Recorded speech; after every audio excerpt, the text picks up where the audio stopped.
Hey guys, welcome back to the Nerdy Gritty, where we delve deep into the details of pop culture. I'm Fox. I'm Dez. And we're Dun, talking. dun, dun, dun, dun, dun. Guess what, Fox? What? We finished Jesus Christ RPG. We did finish. We finished all 3 of the Jesus Christ RPG. Yeah, it's games. not just one game. It is an epic trilogy. Yeah. Much like the Lord of the Rings of lore. Or Star Wars. Right. One movie could not contain, or one video game could not contain. 15-minute video game could not contain. Excuse you, it took us like an hour. Yeah, because you don't save, and also we're dumb. Let's be real. That's exactly more what the it is. former than the latter. Yeah, that's true. It would be pretty often that I would die and it'd be like, I haven't saved this game at all. Like, We're starting at the beginning right now. And it was, I felt real. After like the second time, Fox started getting genuinely annoyed with me. Yep. And the worst part, because there are times that Fox gets genuinely annoyed with me, and it's not warranted. Right, and I'm just like, you're stupid. Yep. Shut up. And this was one of those times when I'm like, I deserve this. Yeah, absolutely. I'm so sorry. Well, okay. So we want to talk a little bit more about Jesus Christ RPG and definitely take it into a deeper topic that we want to get into. But there are a couple movies I saw this week that I want to talk about. Oh, yeah, because I saw movies too, so you go ahead. I saw movies that came out this week, whereas you never do that. So I know, gosh. I get the rare opportunity. There are like types of movies that my wife like. So if it's a superhero movie, so she'll probably let me go see like Avengers or something like that. Or I say April 27th. I'll say she'll let me. I only say that because we're a married couple. The truth of the matter is like I will choose to ask her. Because at the end of the day, like she's right on the other side of the wall. Keep it down. Right? And I love her so much. Yeah, her office is right next to mine. But no, when you're a married couple, it's bad to just abandon your spouse with 3 kids. Yeah, when you have 3 children. Okay, so I saw 2 movies in theaters this week that came out very recently. The first one was Isle of Dogs. Isle of Dogs. Thank you. You're welcome. And it came out recently, a couple weeks ago, still in theaters. It's Wes Anderson movie, his second animated stop motion movie. What was his first? His first was Fantastic Mr. Fox. Oh, that's right. I'd forgotten about that movie. Yep. And as with Fantastic Mr. Fox, that's you. Right, that's me. Isle of Dogs was very, very, very, very good. Like so much fun. It also is an animated movie, which unfortunately here in the West we consider animation to be children's movies. I know that's the children's genre. Really bugs me. And so it's going to be really funny to see like this movie because of course it'll get animated for best animation or nominated for best animated movie. Right. It's probably going to go up against Hotel Transylvania 3 or some piece of crap. Which that always shocks me. Like Boss Baby was an option this last year. The Emoji Movie was nominated for Best Animated Film. Was it really? Yes, it won the worst film in the Razzies. Yes, it was awful. Yes, like we don't treat animation with any sort of nuance here. Like Kubo is considered the same as the Emoji Movie, and that just doesn't make any sense. Yeah. Like that's the dumbest thing. Anyway, fantastic. Have you seen the Emoji Movie at all? Okay, end of this. This will say everything about the Emoji Movie right now. Whoa, no spoilers. Spoilers. You shut your mouth right now. I'm going to spoil this. So the whole thing is like this one emoji doesn't want to be a meh emoji. He wants to have all the feelings. And so, and he is an emoji in a boy's phone and the boy likes a girl. At the end of the movie, he sends this emoji and the emoji he ends up being is basically a cycle of all the emojis. A cycle of all the emojis. Okay. He sends the girl this emoji. It's really confusing. And then the girl walks up to him and says, "Hey, I like the emoji you sent me. I like a guy who, feels a lot of feelings." And that's like, the movie, the whole idea is like... I just died a little inside. One emoji made this girl want to come talk to him and be like, "Hey, you're pretty cool because you sent this emoji." Oh my goodness. And like, at that moment, I wanted to set my television on fire. Yeah, that sounds like garbage. Anyway, back to good animation. Right. The Isle of Dogs was great. It was so much fun. Wes Anderson's style was just up front in your face. Really, like everything's framed like in the center of the shot. Like all the characters are super deadpan in their delivery with everything. Like it's just so much style. Like one of my favorite parts is that it's a stop motion animation, so everything's, actual little figures and stuff. Right.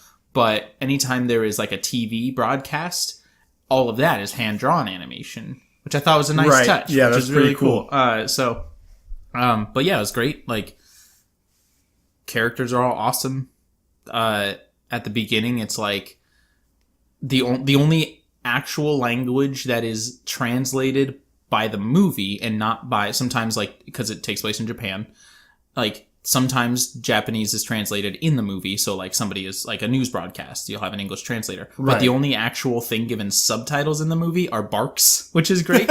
So like there's a kid in it, Atari Kobayashi, who's like looking for his dog that's been sent into exile on Trash Island. He's a major character and in it for most of the movie, and you never know what he's saying if you don't speak Japanese. You get his idea, the emotions absolutely. out of it. And at a certain point, I guess it's not true. At a certain point, you get translation in a certain way, but he's never subtitled, and it's awesome. It's so great. Highly recommended. Go watch it. You also saw? I also saw A Quiet Place. Yeah. Which, I saw it yesterday. And were you terrified?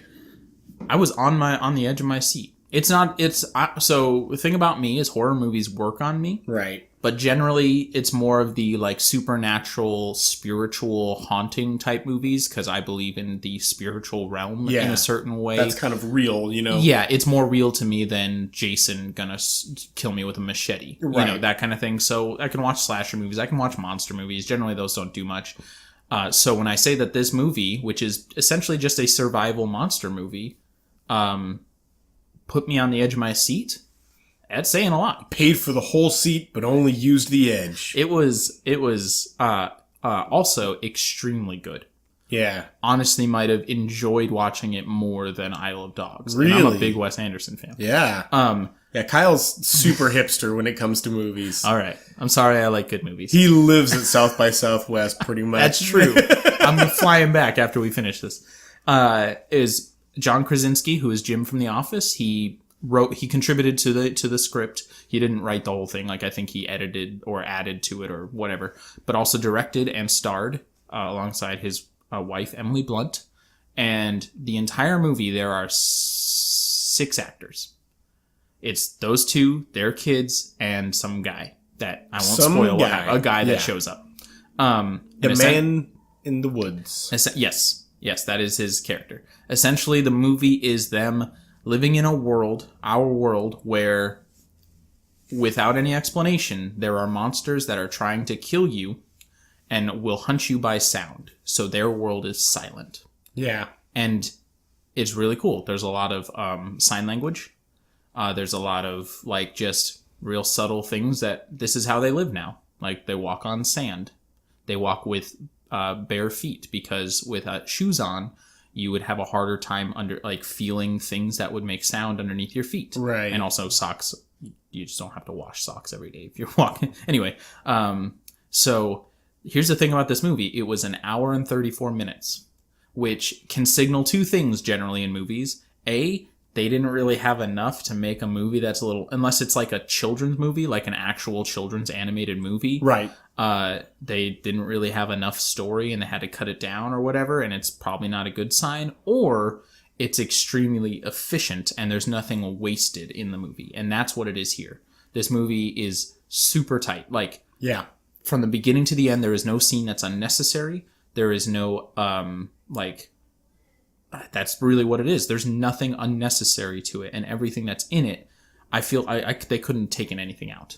Like, it was perfectly edited, perfectly, everything was set up in the movie. It was great. I'm gonna make one little comment about it. I really enjoyed the idea. No, I'm not gonna say that. Nope. Okay. I'm not gonna say that. That's kind of a spoiler. So you're gonna be real careful with your spoilers. Yes, because this is a movie you don't want spoiled. All right. There are things that happen that even right off the bat that I did not expect. So go watch that too. I finally watched Justice League. Now for the opposite end of the spectrum. I know, right? Big, loud, and a year dumb. later, I finally watched Justice League, and it was actually, it wasn't. Here's the thing: he is the DC fan amongst us. Yes, I told Fox I gave it a generous 6.5 out of 10. Yeah. Because I would say it would probably be like a 5.5 or a 6, but I love DC characters. I just, I love these people and I want to like the movie. Mm-hmm. But there was nothing in particular that I would say was bad about this movie, except for it was insanely rushed. It was like what should have been like 5 movies tried to cram into one movie. Yep. And because of that, so many other things suffered, like a compelling villain. You know what I mean? Oh, Steppenwolf was garbage. Yeah. And he also looked weird. His face was just kind of stupid looking. Like the whole thing was, I never was intimidated by him. Yep. In no moment did I feel like he was a threat. Oh no. Yeah. Whoa. He's like, the whole time I was like, okay, the real villain here is you guys trying to become a team, which is not an uncommon thing in that was the Avengers. Right. Yeah. It's not an uncommon thing at all. But at least Loki was a phenomenal villain. Like interesting. You know what I mean? Yeah. I never was worried that Loki was going to win the day. I'm never worried that the villains are going to succeed. It's still compelling to watch Loki do what he does because he's fun. He's interesting. Yeah, absolutely. And Steppenwolf was not that. No. And a lot of things suffered for it. Aquaman's backstory, Flash's backstory, just because. What backstory? Yeah, what are you talking it was about? supposed to be like it should have been like 5 movies, and this is why the Avengers was so good. Because Avengers was so good. They did not have to waste time. They didn't have to do that. They didn't have Captain America had a movie. Iron Man had a movie. Hulk had movies. The only people so Natasha was in Iron Man 2. Yep, you already knew who she was. Hawkman was the only one that... Hawkeye, not Hawkman. Hawkeye shows up in the first Thor.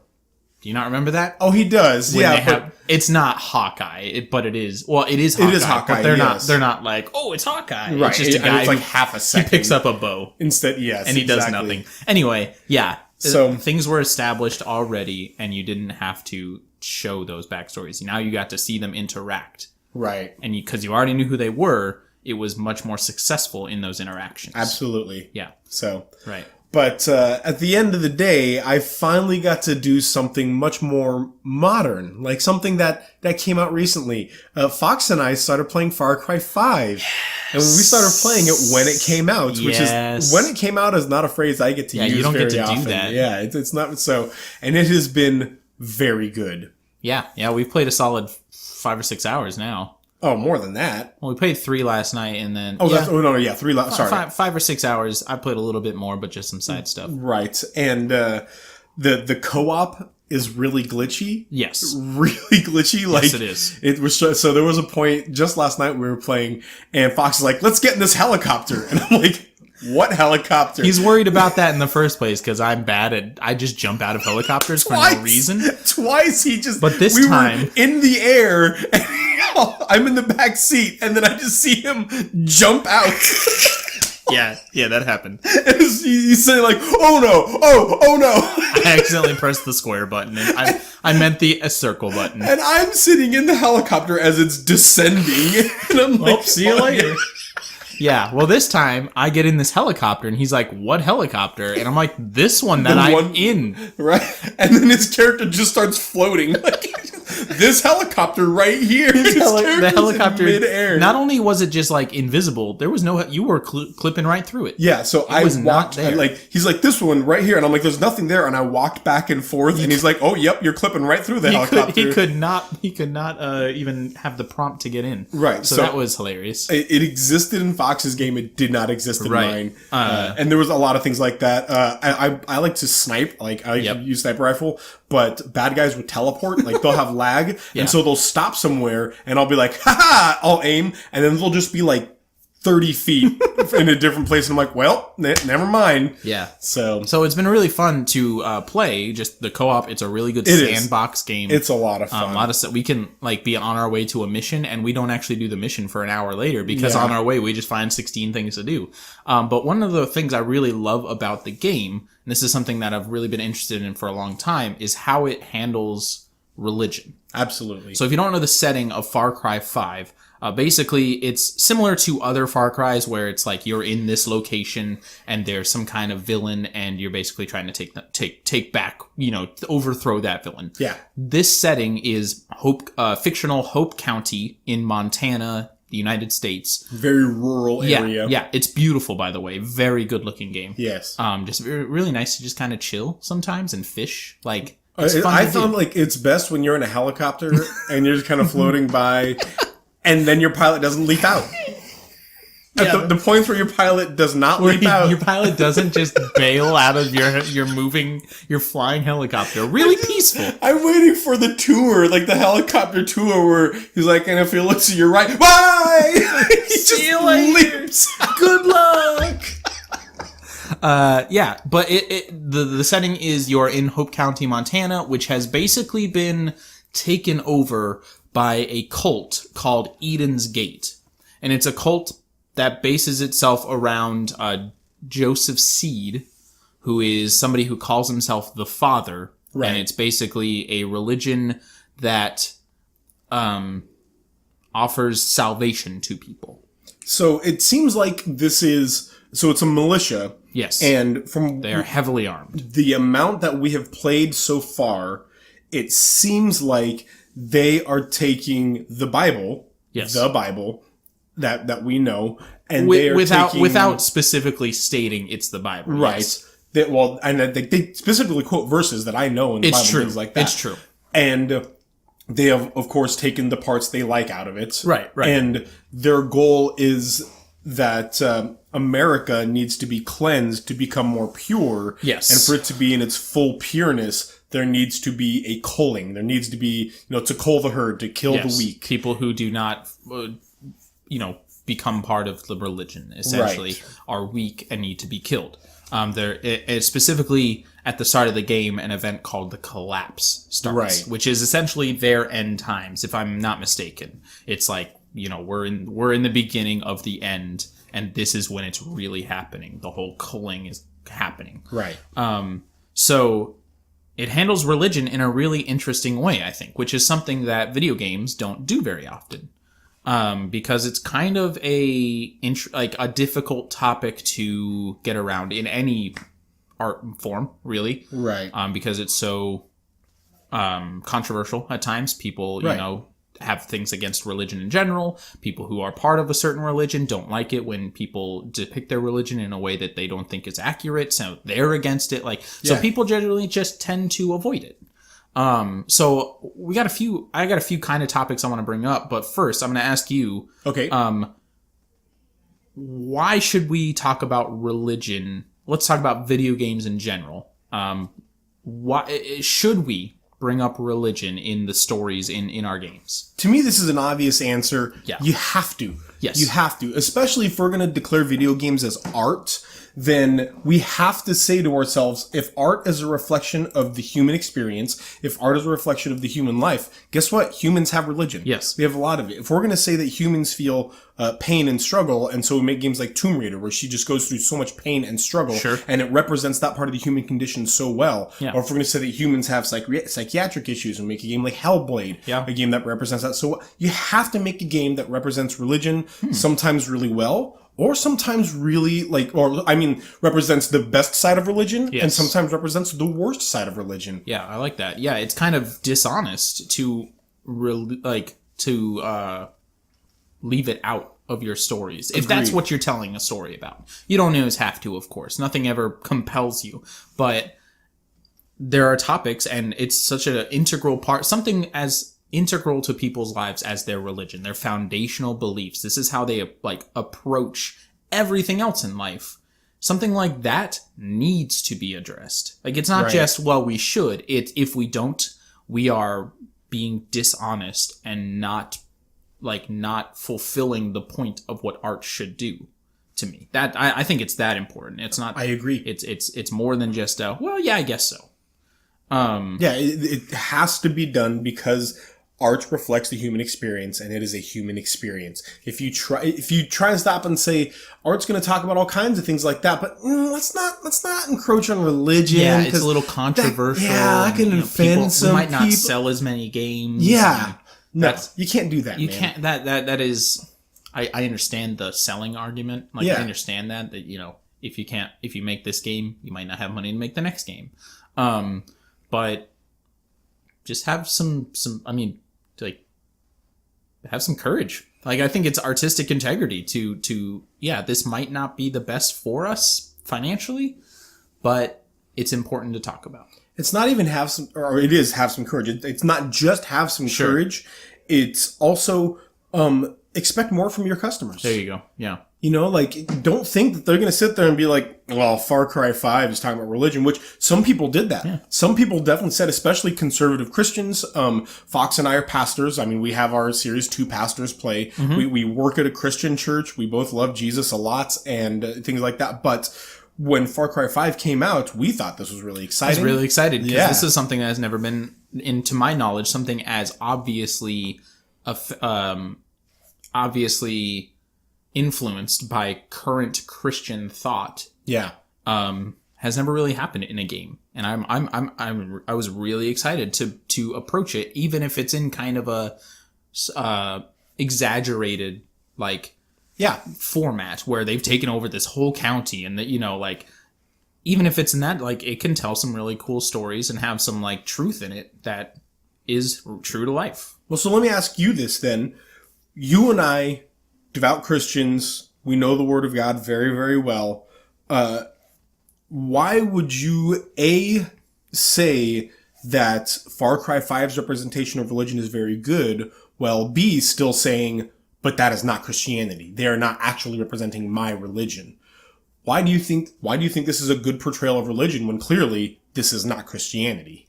Okay, so this is something I want to talk about a lot, and I might have more examples than this. But let's talk about Far Cry specifically right now. I'm going to start with what I think is more important. Here's why it's not actual Christianity. Right.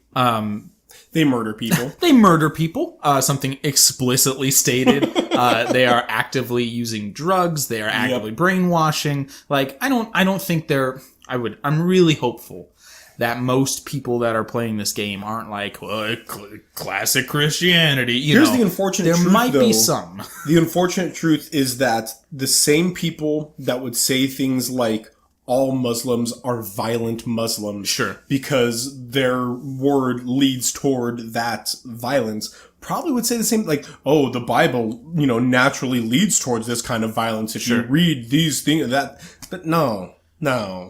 Yeah, okay. So I guess there probably are people, maybe if they're not saying these are Christians, because there's never that's one big difference here. They never state that. They never use the name Jesus or the word Christ, which is not Jesus' name, by the way. It's a title.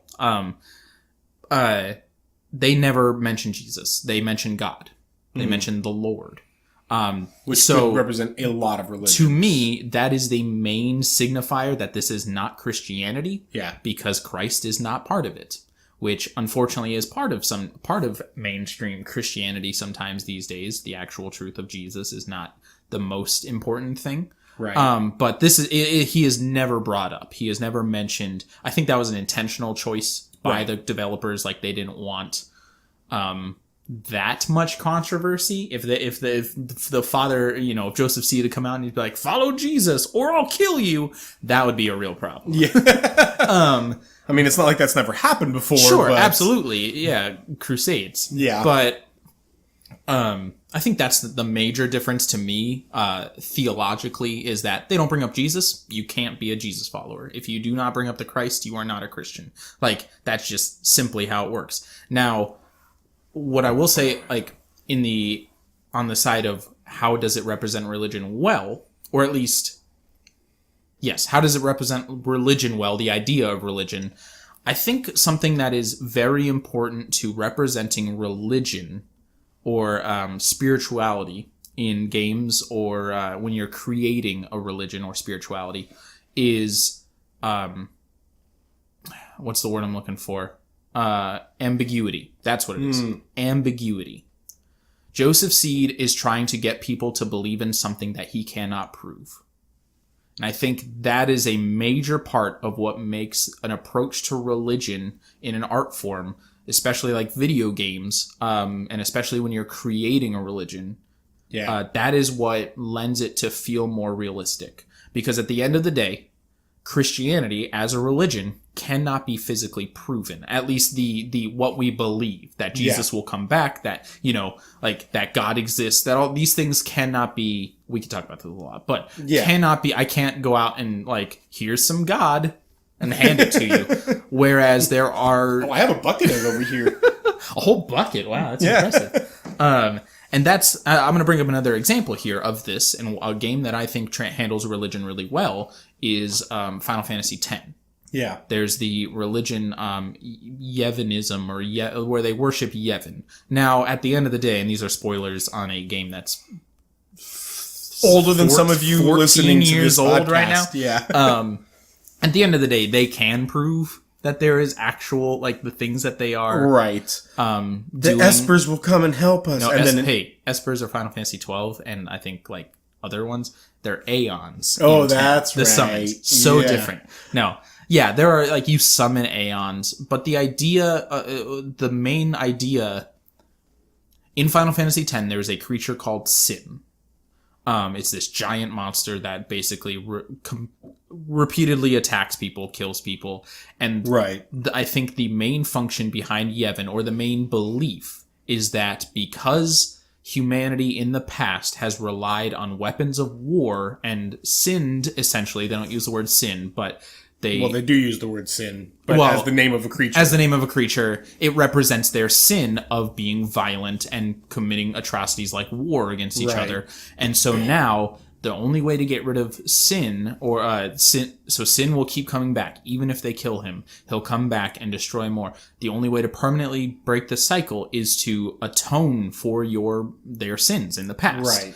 And that is something they cannot prove. And that's what at the core of the religious aspect of Final Fantasy X. And that's why I really love it. Because there are people in your party, Waka, who are devout in their belief. Yuna, devout in her belief. And there are other people who don't agree with it.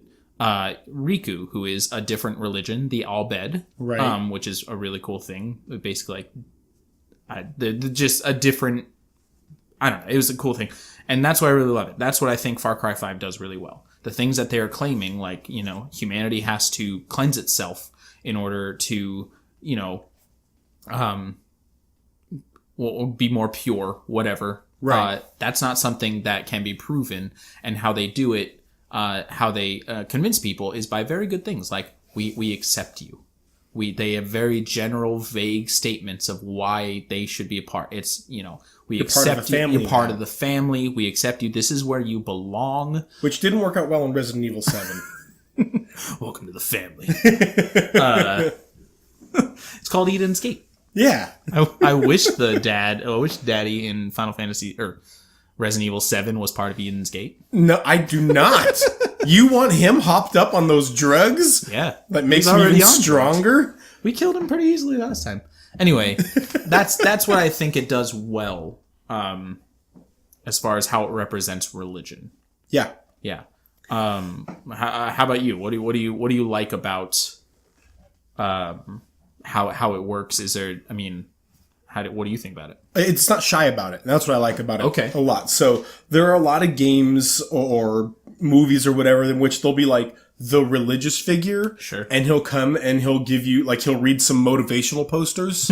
And that's why he's the religious figure. Sure. Because he has happy things to say. Yeah. And it's all really vague and ambiguous. And then they walk away. It's all like the ending of Lost where they're in that, like, universalist church.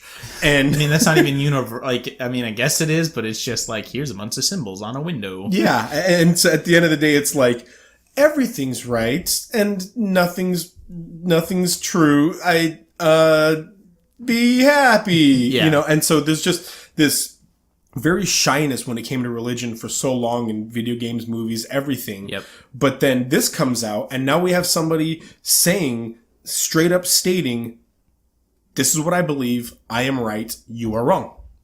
And that's what religion genuinely is, like real religion. And I know that pluralism is a thing where people will say like all religion is right. No. If you look into any religion, they contradict each other. Yes. Therefore, that means one has to be right and others have to be wrong. They cannot be all right. They can't be all right. It is impossible. Right. And so religion is a statement that says, I believe I am right.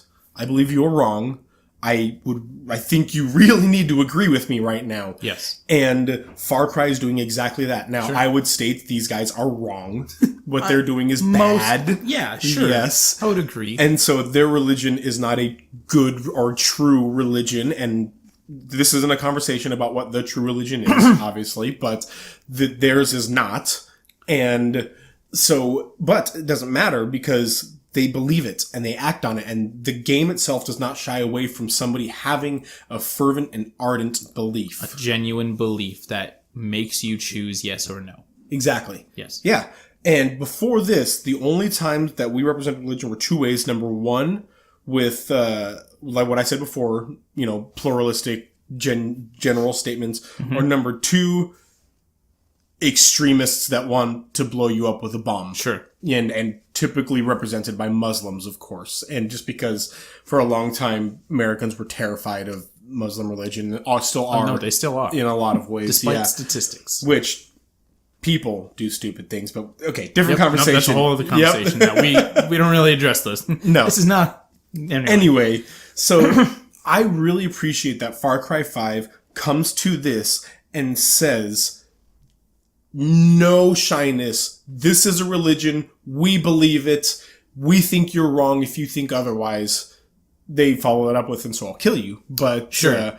Like, this whole indoctrination that if you watch our, minor spoiler. Yeah, very minor. We're still very early in the story. Right, minor spoiler. We're kind of being forced occasionally in this indoctrination process. Yes. Like, we're going through steps of it and we're being saved or we get to run away or whatever, but there's small parts of indoctrination that we're going through, and the things that are being said and being spoken to us are very, like, brainwashing, but you can tell just how fervently these guys believe this stuff. And it's number one, very accurate, and number two, kind of scary. Yeah. Genuinely scary to hear these guys saying things like, I think it's Jacob Seed that is the one who's like training for the culling. Yes. The killing. The more militaristic arm. Yeah, and like the way he talks, and you can hear that voice acting is fantastic. You can hear his almost compassion in his voice as he says, the world is weak. Yeah.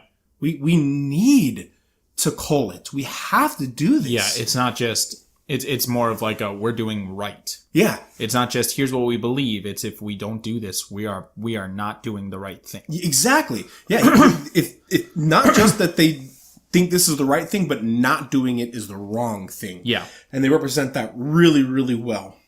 So with all this being said, what are some other games that you would say represent it poorly or represent it well? Well, like I said, Final Fantasy X right. has some... I mean, it's not... Has some in both camps, of course. I don't know if there's any game that's, like, perfect. Right. There is a game called Left Behind...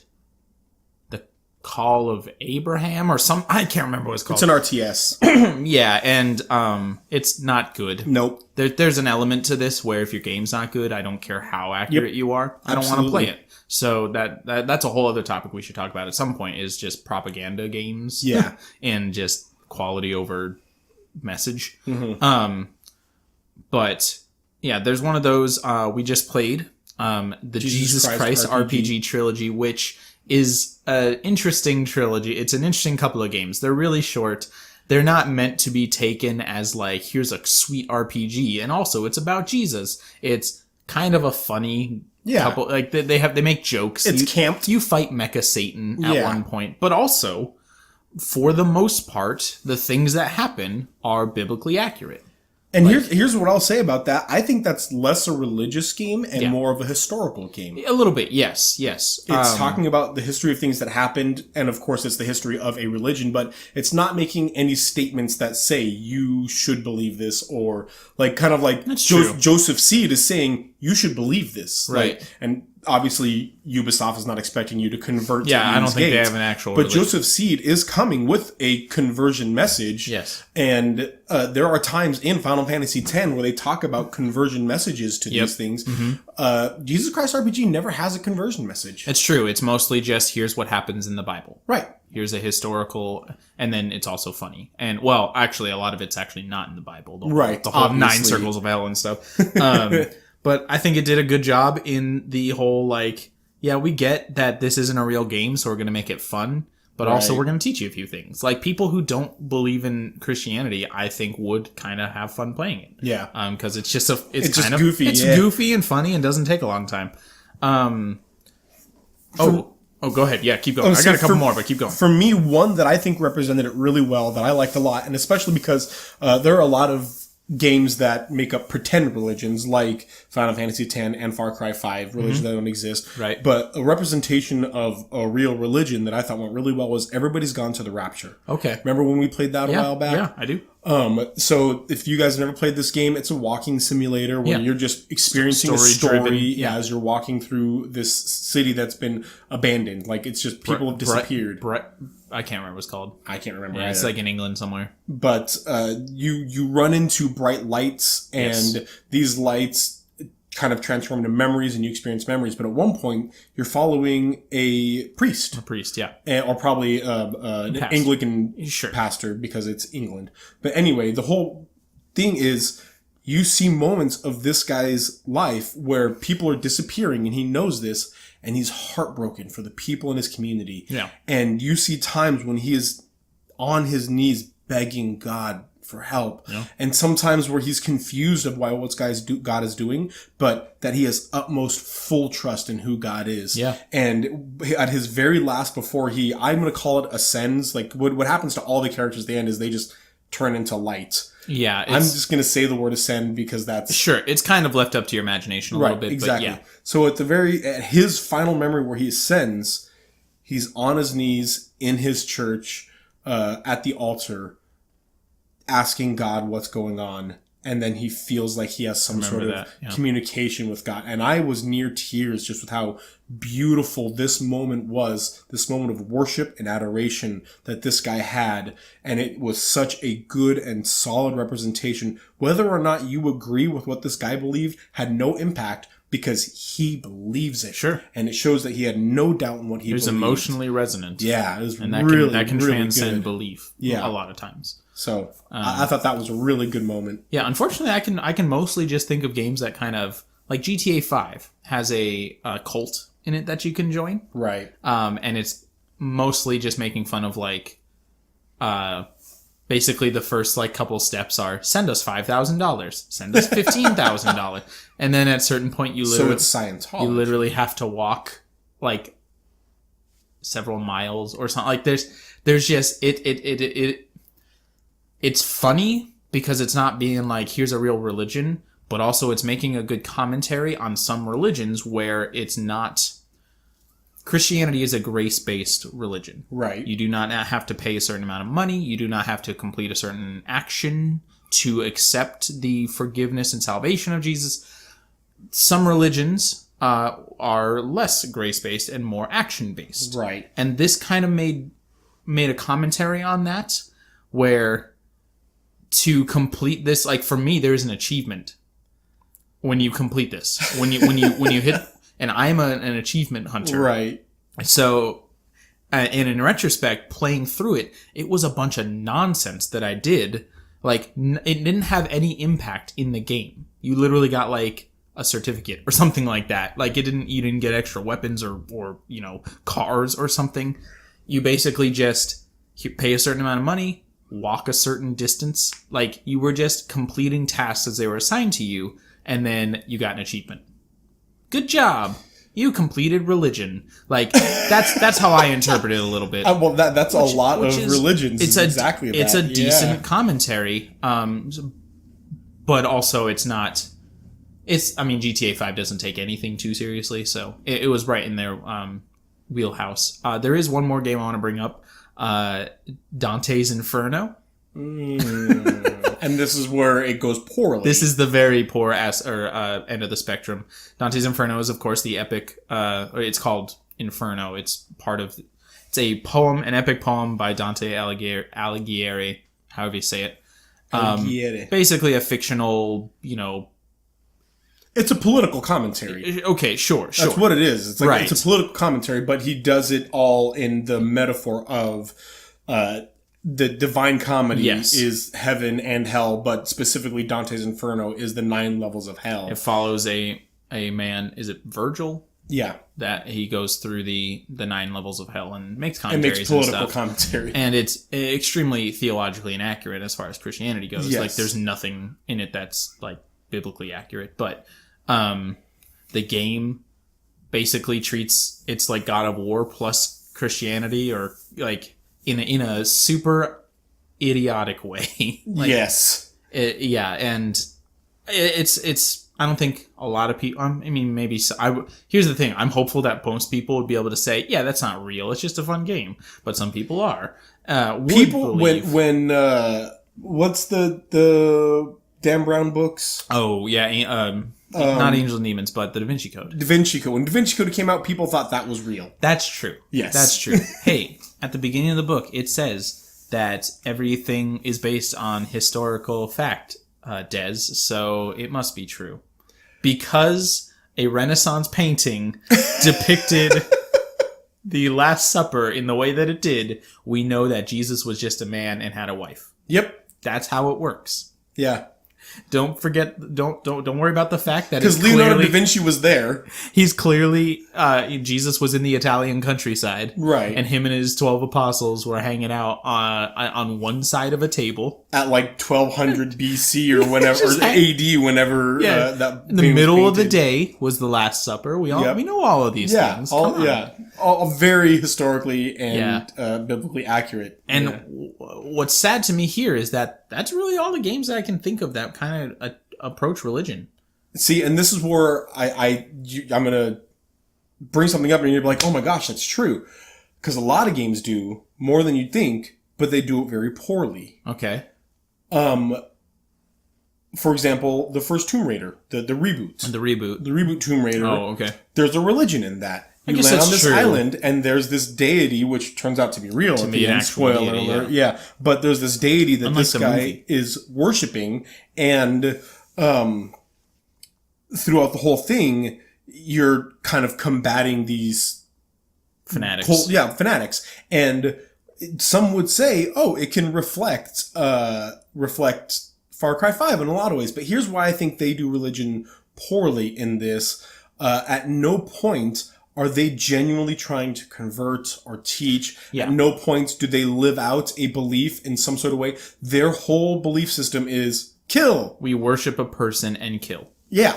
And that's it. It's disingenuous. So, Dead Space 2, exact same thing. I never played Dead Space 2. So it's the same thing. They worship a thing. The pillar, whatever it is that the marker. The marker that transforms everybody into the zombies in Dead Space. There's a religion that worships it. But throughout the game, the way that's portrayed is we worship this, and so we want you to die. Yeah. And that's the beginning and end of this religion. There's no nuance. There's no faith in this other than they're willing to die for it, but that's the only reason that these people are willing to die for it is so you have people to shoot in the game. It often seems like religious fanaticism or religion. It's simply a tool used by the writers to give you a reason to do something. It is exactly that, and that's and that's when I feel like religion is done poorly. Yes, when it's exclusively used as a tool to give you someone to shoot. Yeah. Or give you someone to fight against. Yeah. And there are a lot of video games in which, somebody has a religion or a belief, and that's why they're doing this. But the way it comes out is, and so you have to die. These guys are crazy religious people. Let's shoot them. But Far Cry 5, they try to convert you. Yes. They convert other people. They do. Like, they're kidnapping and then putting through a conversion process. And you're going through, there are times when it seems like these people genuinely care about you. Sure. Or at least on the surface feel like it. Yeah. Right. It would be cool if they kind of spent a little more time, explaining exactly what this really, I'm sure we'll get to that. Yeah. Because we've only played a few hours of it. Sure, it'd be kind of hard to agree with it now at this point. The part with Faith Seed, where you're super duper high. Yeah, they use a drug in the game to kind of like alter your mind. And to give you surreal experiences. I think it's to make you feel more like susceptible to what they're saying. Right. And so during the surreal experience, Faith Seed is talking to you about how she was a drug addict. Yeah. And alone. Yeah, that was great. And this religion came and then accepted her and brought her in. That's all stuff that people could say in our church. Using your testimony is a huge deal in Christianity. Absolutely. Here's where I was. My religion helped me out of it. Yeah.